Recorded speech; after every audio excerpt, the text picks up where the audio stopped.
કે આ બાળકમાં રહેલી જે સુસુપ્ત શક્તિઓ છે એમને આજે આ મંચ મળ્યું છે અને યોગ્ય કલાને યોગ્ય મંચ આપવું એ જ સ્કૂલનું પહેલું કર્તવ્ય કે પહેલું કામ છે.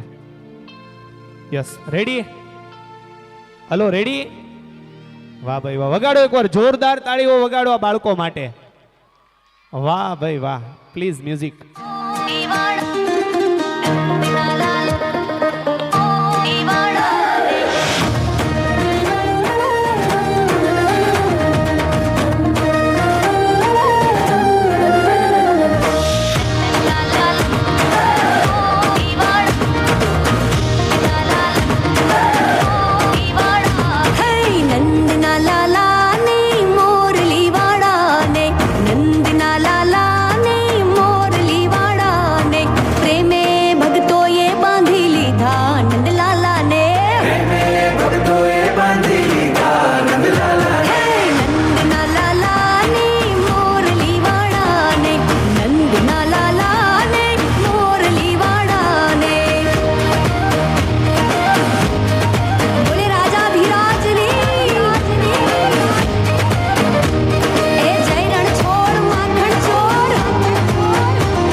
જોરદાર તાળીઓ.